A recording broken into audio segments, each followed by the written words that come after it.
All right, thank you everybody for coming to the session, PHP in the Cloud, Achieving True High Availability. My name is Joshua Solomin. I am Senior Product Marketing Manager for Zend Technologies.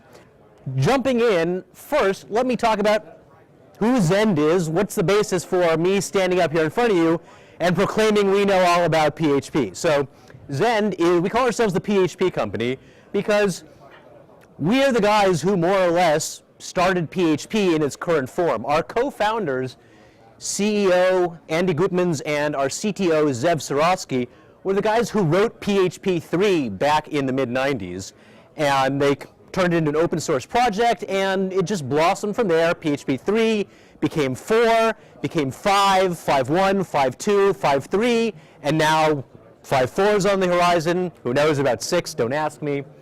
But in addition to sort of our connections with the PHP community, what Zend does is sell products and services that really try to push PHP to be enterprise grade. What do I mean by that? I'm sure most of you, particularly if you've been using PHP for any length of time, are aware of PHP's reputation or history. It's been used by smaller shops, by startups, by two guys in a garage who have a Web 2.0 idea. And yes, it's great for those, but how do you take that step to making PHP really suitable for high availability, for applications that need to be up all the time, that can't fail, that are running business critical purposes? Zend is trying to provide ways to get PHP to that next level. We're partnering with RightScale to provide PHP solutions in the cloud. We have both a development solution and a production solution, and I'll talk a little bit more about those a little later, but I don't want to turn this into a product pitch. It's not. It's meant to be PHP and high availability and ways that Zend is enabling that, and ways you could do that even without Zend. In general, in the PHP community, Zend has pretty strong links. PHP advisory councils. If you're PHP people, you've probably heard of Zend Framework, which is the open source project run out of Zend, but open source.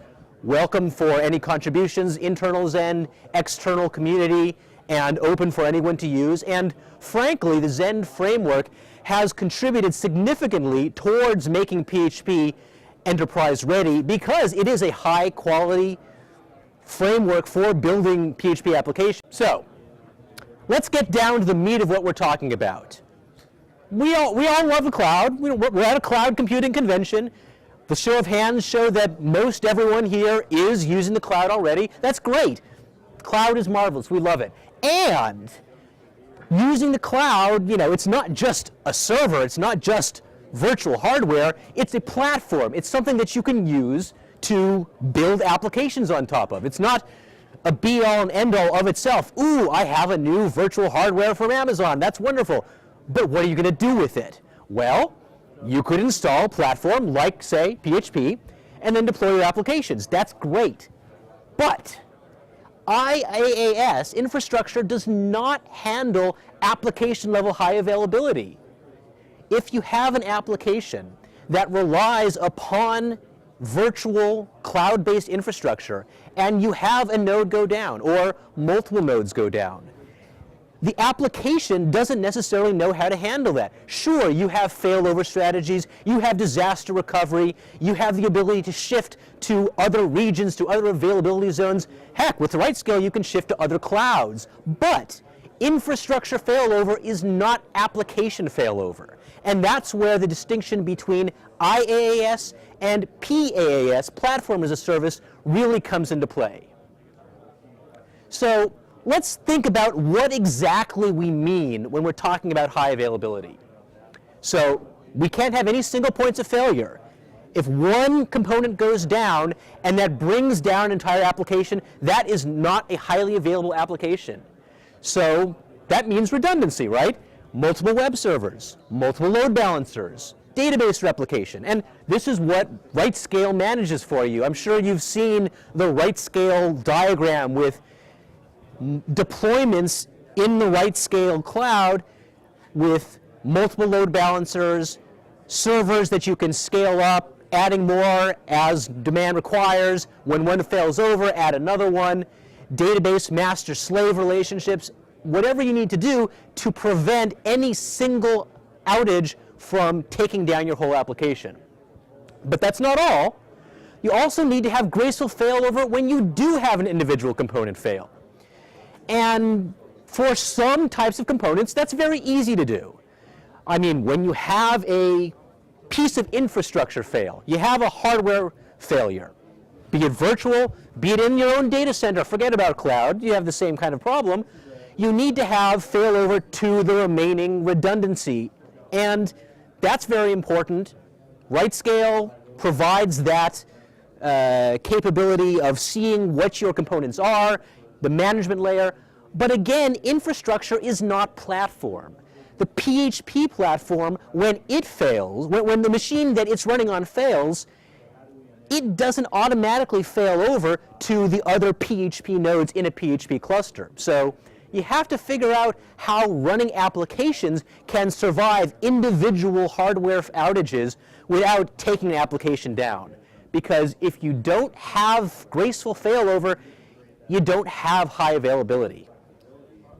So let's talk sessions. Now, sessions are a concept that you need to be very aware of in today's web application world, because as I'm sure you know, HTTP is not a I guess you better say, it is a stateless protocol. When you have an HTTP request going from a browser to a server, that request does not necessarily carry over to the next request. So you need to introduce some sort of mechanism to make sure that Joe end user's first click is then tied to Joe end user's second click. And I mean, the use cases for this are pretty obvious, right? I mean, you have a login. Anytime you have a logged in user, that user, the next time he clicks in your application, well, he better still be logged in. You can't log in and then click again and then, oh, I'm not logged in anymore. Well, that's not very good. That guy is going to leave your website. What's going on? I want a website that remembers my login between one click and the next one 20 seconds later. Other examples, shopping carts. You put something in a shopping cart and you go to check out. Well, whatever you put in the shopping cart better be there. If it's not there, do you really think that Joe end user is going to say, oh, that's weird, let me try it again, and go back and try to re-add it? Maybe it'll work the second time, maybe it won't. No, they're going to leave. You just lost a sale. That's not good. So maintaining sessions is very important, but HTTP farms that out to the application layer. So, okay, HTTP is not going to worry about that. Great, that's what PHP is for. That's what the application layer does for you. So let's sort of walk through how this works at the PHP layer. So you have your client here. Client sends a GET request for index.php to your server. And you have a cookie with a PHP session ID. Now over here, we've got our PHP clustered application. We've got 3 PHP nodes. And these PHP nodes have session storage. When Joe end user hits the server for the first time, PHP node that handles that request is going to say, do we have any session information on this guy? No? No? Okay, great. Make a call to session start, create a brand new session, store whatever we need to in it, application dependent, put that in our session storage, and many options for session storage, and then going forward, that session ID identifies Joe end user, so when he's using your web application, he's always maintained. His shopping cart stays full. His login identity is maintained from one click to the other. And that's how HTTP farms it out to the application layer and PHP deals with it. But this gets back to the question I was talking about a couple moments ago. A node fails. How do you deal with the session? How do you prevent session loss? You don't want Joe end user to say, damn it, my shopping cart's empty, goodbye. You need to have the other PHP nodes in your cluster gracefully pick up that session so that Joe never realizes that all of a sudden his session is being handled by this machine instead of this one he was originally on. Joe should never know. Joe should be completely oblivious to the fact that you may have had a hardware failure over here where his session was originally maintained. Doesn't matter to him. All he knows is he clicked once to add something to his shopping cart, then maybe the machine failed. He clicks again, now he's handled here, and his shopping cart still has what he put in the first time. He checks out. The owner of the web application gets their revenue and ships out the product. Everyone goes home happy, except for maybe IT org has to figure out why this node's dead, but that's another story. So, how do you handle that? There's different session handling mechanisms that you can use. The nice thing about PHP, it's very flexible.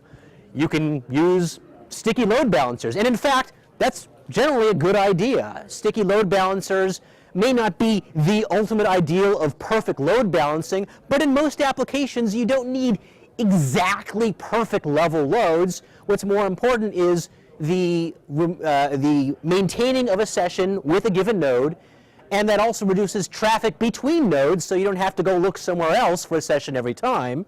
If Joe goes to node 1 in a cluster, non-sticky load balancer, next time he's served by node 3, well, then you need to have communication between node 1 and node 3. And there may be use cases where that's called for, but it's not necessarily perfect. And even with sticky load balancers, that doesn't solve the failover state. The failover case, when one goes down, that makes it even tougher for the failover, because one which had Joe's session only there, presumably, when it goes down, now he's routed somewhere else, he's sticky on node 2, node 1's down, node 1 had a session, and what do you do next? You could use NFS, but it's not recommended. NFS is not exactly the ideal mechanism for this sort of read-write access. You can switch to other types of save handlers. You could use a database, but databases aren't optimized for this. Memcached options some people use, but it's got its own issues. So whatever option you go with, you have to look at pros and cons.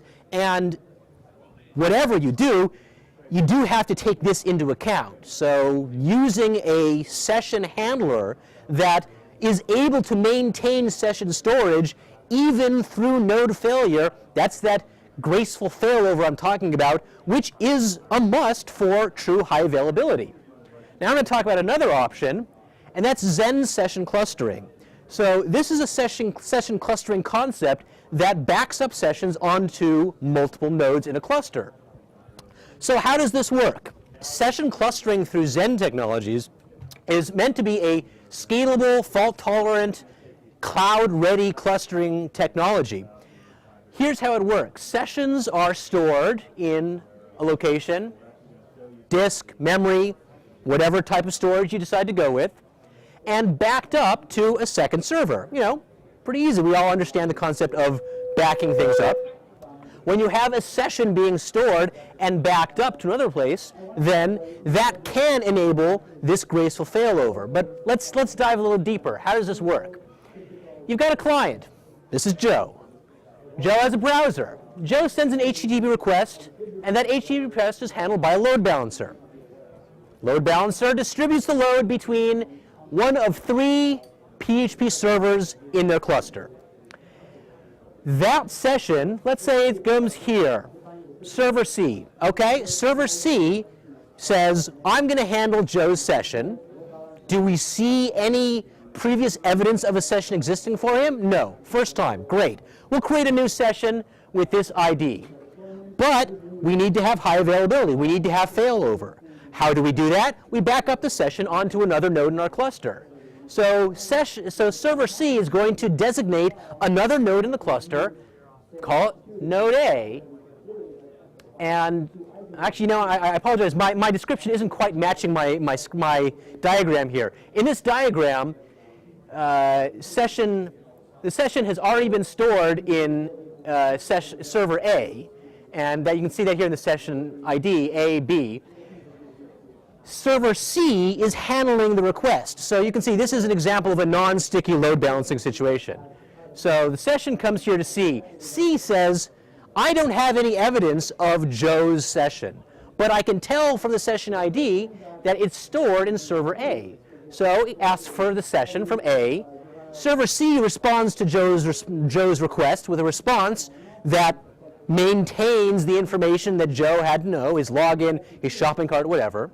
And that's great. Now, The session, which is stored on A, is backed up on B. So once A makes any changes, A automatically backs up onto B, and thus you have backup of the session. Now, server C knows where the master session storage is on A, and knows where the backup is on B. Now, it probably isn't going to have to deal with the backup under normal circumstances, and under sticky load balancing circumstances, the session would be maintained most likely on the server he's going to over and over again. So you don't even need this traffic right here. But either way, sticky, non-sticky, you have session integrity on multiple servers. Now what happens in the failure mode? Joe sends his request to the load balancer. Load balancer sends his request to server C. And we all know Joe's session was stored on A, but oh crap, A is down. What are we going to do about that? Well, server C knows from the session ID that the master storage location for the session is on A. Tries to reach A, A's not responding. Luckily, C knows where the backup is. The backup is on B. So C then says to B, hey, backup, I need Joe's session. B serves C the session, and Joe sees absolutely nothing of this. All Joe knows is sent a request, got a response, end of story. Now, one thing worth noting here is we no longer have high availability at this particular moment because we only now have one location for our session storage, here on B. B, being the backup of Joe's session, realizes that if it's being asked for a session, that means the master must not be available. That's the only reason to go to a backup. So B says, uh-oh, master's not available, I'm the backup. Guess what? I'm promoting myself. I am now the master. Therefore, I need to designate a new backup. So B says, great, I'm now the master, designates a new backup. Now C is the backup for Joe's session. Session ID is updated, and that point forward, all of Joe's requests, regardless of which server it's being handled by, can identify where the session is being stored. Master on B, backup on C. So let's think about that, what that means for scalability, what that means for cloud readiness. Graceful shutdown is an important aspect of cloud. We all know that cloud is really great for scaling up, but scaling down is important too. You can't just pull nodes out of a cluster because your load spikes, your load spike has ended. If your load spike has ended and you pull sessions out of the cluster, if you pull nodes out of the cluster, what happens to the sessions on those nodes?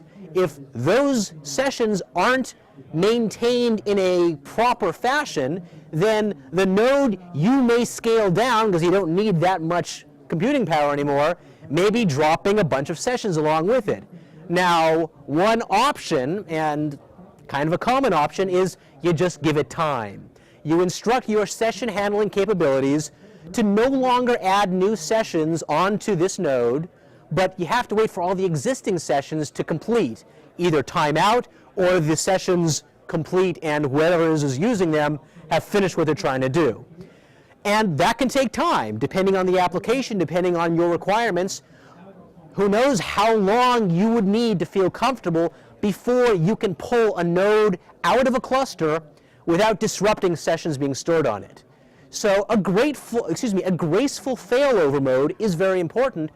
Zend session clustering does provide that because what it does is pulling nodes out of the cluster gives a signal to push existing sessions onto new nodes and update the session IDs appropriately. And once that happens, again, completely transparent to the end user, they have no idea that the node they may have had their session stored on no longer exists in this cloud-based environment. They don't care. All they see is they hit a request. It was being handled by one node. It's now being handled by another node, but they haven't lost any session data. They haven't lost their login. They haven't lost their shopping cart, and they can continue. So that allows you to pull nodes out of the cluster and scale down much more quickly, say 30 seconds instead of whatever you think is appropriate for an application, 30 minutes, an hour, 6 hours, a day, depending how an application is architected. So as we know, when you have cloud in the picture, being able to scale in both directions is what really gives you the advantages. And when you're thinking about how you deal with your sessions, something you should be thinking about. Now I want to talk briefly about this relationship between RightScale and Zend, which we just rolled out at the production level within the past month and a half. What it provides is pre-configured PHP environments ready to be pushed out onto whatever cloud that you use as a basis for your RightScale environment. Obviously, that's portable across clouds, be it your Amazon cloud, rackspacecloud.com, different Amazon regions, et cetera, et cetera. And one of the neat things about it is using the combination of technologies, RightScale's ability to understand and monitor the cloud virtual hardware, and Zen's ability to understand PHP sessions and PHP application clustering. That means that you can auto-scale your applications. In other words, you have PHP applications that are increasing in load. You have load spiking, and I'm sure I don't have to tell you any number of situations that could be causing that, but you don't have to monitor manually, make yourself aware that, we've now reached an inflection point where we need to provision some new virtual hardware. Great, push that out. Push our PHP application, put our PHP platform on, and then push the application on. You don't have to do that anymore.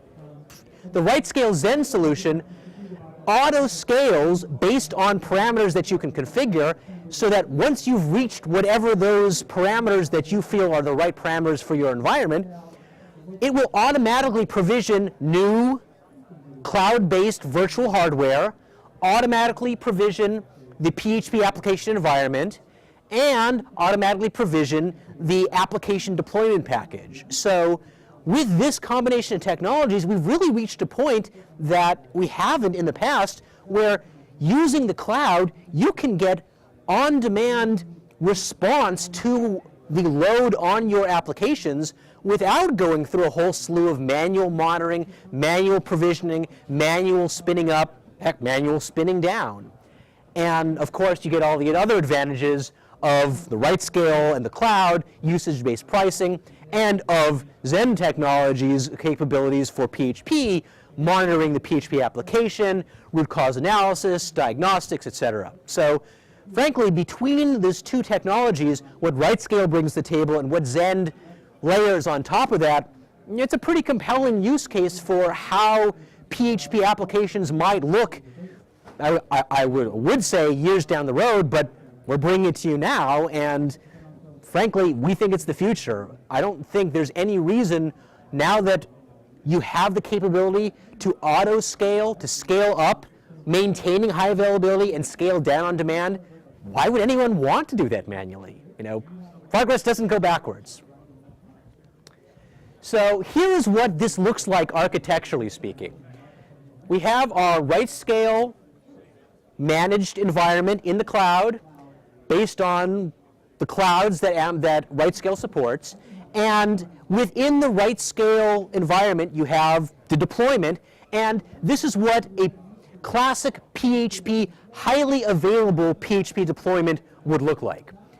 So starting from most outward facing, where the client is connecting to first, obviously it hits load balancer. And remember, you can't have any single points of failure, so we've got multiple load balancers here. And then you have your application layer.